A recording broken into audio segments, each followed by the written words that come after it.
అధికారంలో ఉన్నటువంటి భారతీయ జనతా పార్టీ ప్రధానమంత్రి నరేంద్ర మోడీ అమిత్ షాల నాయకత్వంలో ఇవాళ ప్రజా పోరాటాలను ఒకవైపు పనిచేస్తూనే దేశంలో ముఖ్యంగా ఆదివాసీ ప్రజలు తమ హక్కుల కోసం పోరాడుతున్నటువంటి ప్రజలపైన తీవ్రమైనటువంటి నిర్బంధాన్ని ఇవాళ భారతీయ జనతా పార్టీ గత 10 ఏళ్ల నుంచి అణచివేస్తుంది, అమలు చేస్తుంది. అదేవిధంగా ఇవాళ దండకారణ్యం ఛత్తీస్గఢ్ ప్రాంతంలో ఆదివాసీలు తమ యొక్క భూమి కోసం జంగల్ జమీన్ కోసం గత దశాబ్ద కాలంగా పోరాడుతుంటే ఒకవైపున గ్రీన్ హంట్ పేరు మీద తీవ్రమైనటువంటి దాడులు చేశారు. దాని తర్వాత ఇవాళ ఆపరేషన్ కగార్ తీసుకొచ్చి అక్కడ ఉన్నటువంటి ఆదివాసీలని తీవ్రమైనటువంటి అణచివేసినటువంటి చర్యలు ఇవాళ కేంద్ర ప్రభుత్వం చేస్తుంది.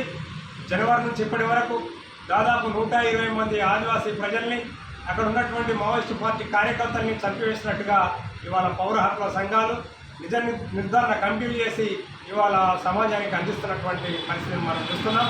కనుక వెంటనే ఇవాళ కేంద్ర ప్రభుత్వం ఏదైతే ఈ ఆపరేషన్ కగార్ను తీసుకొచ్చి దండకారణ్యంలో ఉన్నటువంటి ఆదివాసులపై హత్యకాండ చేస్తుందో, బీఎస్ఎఫ్ జవాన్లు చేస్తున్నటువంటి హత్యకాండను ప్రజలు ప్రజాస్వామ్యవాదులు నిరసించాలని చెప్పి మా పార్టీ సిపిఐఎంఎల్ న్యూ డెమోక్రసీ కోరుతుంది. ప్రజలందరూ కూడా ఈ మోడీ ప్రభుత్వం చేస్తున్నటువంటి చర్యలన్నింటినీ కూడా ప్రతిఘటించాల్సిందిగా మనం ప్రజలకు అండగా మనం నిలబడాల్సినటువంటి అవసరం ఉంది. ఇవాళ అక్కడ బాధితులపై దాడులు, చిన్నపిల్లలపై దాడులు, వృద్ధులపై దాడులు, అనేక మంది కార్యకర్తల్ని బూటకు ఎన్కౌంటర్ల పేరిట కాల్చి చంపుతూ వారి శవాలను ఇవ్వడంలో కూడా చాలా తాత్పర్యం చేస్తున్నటువంటి పరిస్థితిని మనం చూస్తున్నాం.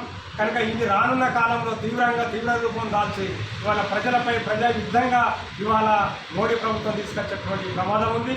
దీనికి వ్యతిరేకంగా సిపిఐఎంఎల్ న్యూ డెమోక్రసీతో సహా అనేక ప్రజా సంఘాలు, ఉద్యమ సంఘాలు, పౌరకుల సంఘాలు, ప్రజలు, ప్రజాస్వామికవాదులు ఇవాళ బాధిత ప్రజలకు అండగా నిలబడుతున్నారు. ప్రజలు, ప్రజాస్వామికవాదులు ఆ దండకారణ్యంపై జరుగుతున్నటువంటి గ్రెనేడ్ దాడులను, డ్రోన్ దాడులను వెంటనే నిలిపివేయాల్సిందిగా కేంద్ర ప్రభుత్వం మీద ఒత్తిడి తీసుకురావాల్సిందిగా మా party CPIML new democracy demand చేస్తుంది.